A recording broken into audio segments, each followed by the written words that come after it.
The year is 1914. Our nameless protagonist, a young Englishman, has been on a boat for 67 days, traveling to a remote island in the South Atlantic where he'll work as weather observer for a year. On the last day of the trip, while having a smoke by the railing, the captain asks him what he's running away from, because that's the first thing they asked him when he decided to go to the sea. But the Englishman doesn't reply. They make it to the island, and the whole crew helps the Englishman take his things to the cabin he'll be staying at. He notices there are no birds around, and the captain points out there is no weather official welcoming them either. They enter the cabin, which looks as it's been abandoned a long time ago, and that makes the captain think it's not safe. He doesn't think the Englishman should stay, but the man refuses. He is staying. Even if it isn't part of his job, the captain helps the Englishman investigate the area. On their way to a lighthouse they've seen from afar, they find a fountain and on it, a message written on the rocks: "Gruner owns this fountain." The captain sends his crew back to the boat and continues with the Englishman alone. A moment later, they make it to the lighthouse, which is rudimentarily fortified. When nobody answers their knocking and calls, they break in by forcing the door open and go upstairs, where they find an old man sleeping. This is Gruner, who whispers something about going back to the water before getting off the bed. When the captain asks him about the previous weather observer, Alder Vigeland, who he should be taking back with him, Gruner says he died of typhus, that one day he just left and he never saw him again. Since Gruner isn't helpful, the two men leave. The Englishman still wants to stay, so before returning to his boat, the captain tries to gift him his gun. The Englishman turns it down, and after saying his goodbyes, he goes to his cabin to start tidying it up and setting up his weather tools. In the desk drawer, he finds a journal left by the predecessor, so he decides to read it by the fire. The first few pages are pretty normal, the usual notes about the plant and animal life on the island, also a photograph of a woman in a wedding dress. The back says Mrs. Vigeland in love, love, love, which makes her his predecessor's wife. But soon things turn weird. There are notes and drawings of strange sea creatures that attack humans, plus an ominous remark: "Darwin was wrong." The next day, while doing his weather readings on the beach, the Englishman finds circles of rocks filled with shells on the sand, the shapes too exact to be the accidental work of the elements. Later at night, while having dinner in the cabin, he hears some strange noises outside the house, growls and hits to the wood wall. He's slowly approaching the door when suddenly, a monster's paw appears under it. It matches the drawings he saw in the journals. Hearing more of them climbing all over the house, he rushes into the basement and closes the door behind him. He spies what's going on above through a hole in the wood, and when he notices a creature looking at him through the same means, he stabs it with a knife. He manages to stick through the hole. They're still out there, though, so the Englishman decides to tie the door handle to the stairs and spends the night in the basement. He comes out the next morning, noticing the blood on the house floor and the strange footprints on the sand.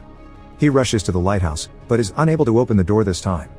After calling for Gruner a couple of times, the old guy finally opens a window and throws water at him, refusing to allow the Englishman to enter when he asks, tells him he should have stayed on the boat. Moments later, the Englishman is getting the house ready for the night. He seals all windows and surrounds the cabin with a circle of wood and books that he covers with lamp oil. Once he goes inside, he also seals the door and loads a rifle. The creatures arrive soon after that and jump on the windows and door, slowly destroying the reinforcements placed there earlier. The Englishman manages to shoot a few at first, but there are too many of them. So he lights a torch with a lamp and throws it on the wood and paper circle he put around the house, starting a fire that scares the monsters away but he can't control. The cabin catches on fire as well, so the man has no choice to leave the place, burning his hand in the process, and spends the night behind beach rocks and under a rain that begins falling when he gets there. He returns to the cabin the following morning, finding it destroyed. After grabbing a handkerchief to wrap his wounded hand with, he takes the rifle and sneaks around to follow Gruner to the fountain. When he's about to shoot him, he's jumped on by one of those sea creatures that happens to be a female wearing a sweater. He pushes her off and points at her with his rifle, but Gruner finds them then and points at the Englishman in return. He doesn't give up, though. He makes Gruner put his weapon down by threatening the creature. Gruner asks him what he wants. The Englishman says it's obvious. So Gruner finally agrees to let him stay with him in the lighthouse after the Englishman tells him all the kinds of supplies he has to share and explains that the creature is harmless. He proves this by calling her over as if she was a dog, and she indeed does obey. Before leaving for the cabin, Gruner decides to name the Englishman Friend. When they teach their cabin, they proceed to grab as many provisions as possible. Friend tells Gruner that he thinks the previous weatherman didn't die of typhus, he was left alone in the house and the creatures took him. He thinks that should count as a crime under Gruner's belt, but Gruner doesn't confirm or deny it. He just tells him they need to go. Nighttime is approaching. Some days later, we find Friend sleeping inside the lighthouse, only to be woken up by the creature licking his burned hand. Her saliva has healing properties. Gruner enters the lighthouse then and tells him he's been sleeping for around 2 days. Friend even wetted his pants. They go upstairs and while counting the bullets under their disposal, they talk about the creature. Gruner can't truly talk to her, just order her around. She's like a dog that will always return to her master no matter how cruel he is. Friend is amazed by her and watches her while talking about the theory of isolated sea creatures that evolved in their own way to survive. Gruner doesn't like this speech, so he interrupts him to take him to the balcony and explain that the creatures hate light, be artificial or natural. Friend asks him he didn't leave with the boat that brought him 4 days ago, and Gruner replies that if civilization is so nice, why did Friend leave it? He prefers it here, where he's the master of his own destiny. Friend replies that he can stay if he wants, but he'll shoot a sign for the first boat that comes by. Gruner finds the idea laughable because they aren't on a commercial route, the lighthouse was only built to divert funds. Days pass as Friend tries to restart his life for the second time. While checking out the lighthouse, he puts up a hammock for himself and finds an old diving suit in a chest. He even starts marking the days on the wall and getting used to interacting in a friendly way with the creature. When night falls, Gruner tells him to grab his rifle and takes him to the balcony, where torches have been lighted and the lighthouse's lamp is shining brightly. Armed from head to toes, Gruner explains to Friend the creatures are coming and how to attack. It is important to only shoot when they come close, and taking down only a couple of them is enough because then they'll eat each other. Their own creature is on the balcony above them, making loud sounds, and Friend wonders if they aren't being attacked because they want to rescue her. When the monsters finally come, Gruner quickly starts attacking them, but fear gets the best out of Friend and he steps back inside before passing out. The next morning, Friend is woken up by a very angry Gruner, who tells him he won't accept any dead weight living with him no matter how much food and alcohol he brings. He sends him out to fetch water, and Friend does exactly as asked. But when he returns to the lighthouse, he discovers Gruner has been sleeping with the creature. Later at night, Gruner gives Friend a last chance. He takes him out to the balcony again, but this time, when the creatures come, he is the one to step back inside. He closes the door and locks Friend outside, leaving him to defend himself.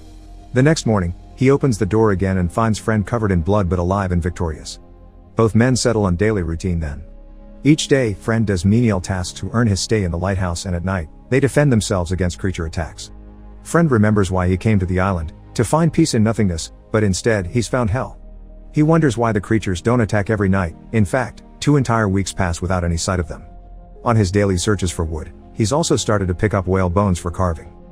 Friend can't understand how Gruner can attack these creatures so often and sleep with one of them at the same time. The touch of her cold skin should be unsettling. But he also finds himself befriending the creature and even naming her. He calls her Eneris. One night, the 2 men get so engrossed in a chess game that they forget to turn on the lights. They're almost overpowered by the creatures when they attack, but they barely manage to survive by locking themselves in the lighthouse, although Gruner's leg gets hurt in the process. The next morning, while Eneris heals the wound, Friend points out they won't be able to survive for much longer since they're running out of ammunition before he leaves for the beach. There he finds a necklace on the sand, and right afterward, he sees a boat in the distance. He runs inside the lighthouse and comes back with a flare gun in hand, but Gruner doesn't allow him to shoot him. He says he can protect himself, he has what he wants and he doesn't want more people on the island. Since he's jumped on Friend to stop him, Eneris comes and growls at him to make him leave Friend alone. Some days later, Friend overhears how Gruner yells at and hits Eneris, who suddenly rushes out of the lighthouse. Friend follows her outside and, after leaving his rifle against a rock, gently approaches her to show her the boat he's carved out of whale bone. Eneris recognizes the shape and takes him to a hidden spot on the beach where an abandoned boat lays on the sand.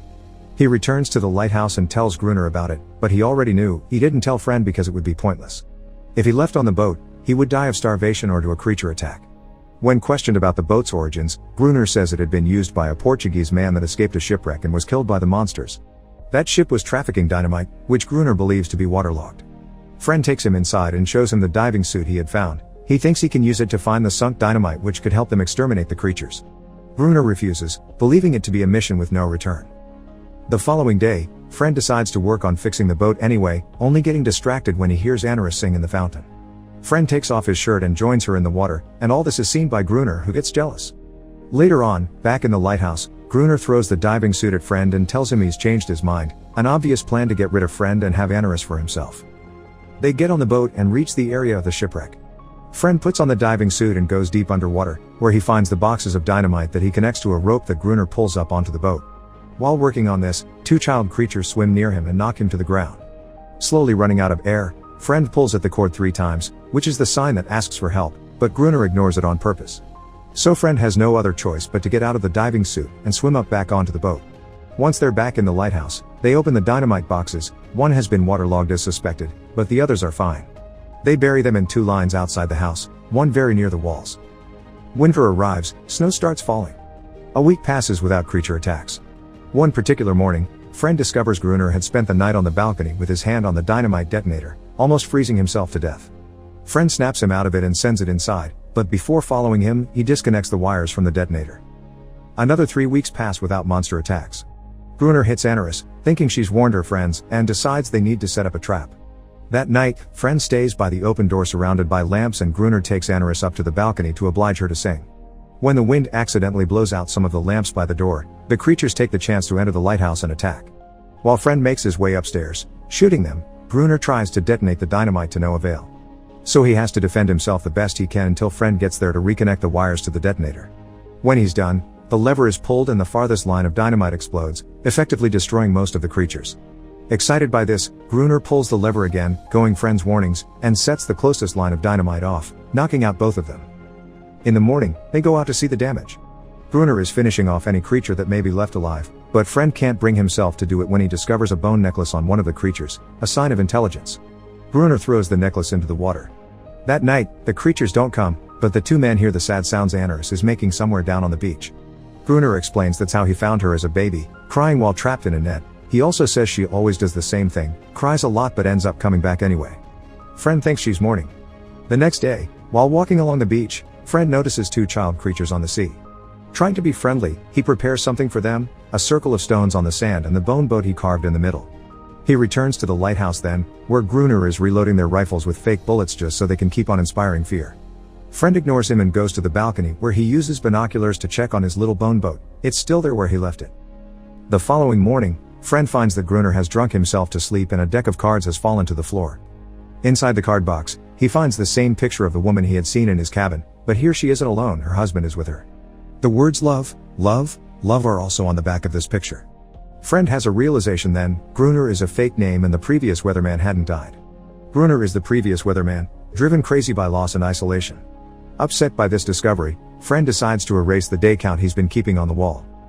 Later that day, while walking along the beach, Friend finds the circle of stones empty. The creatures took the little bone boat.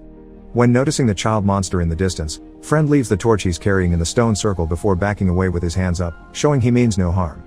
The young creature approaches him then, and soon after, many others also appear, including Aniris, who is looking much more confident.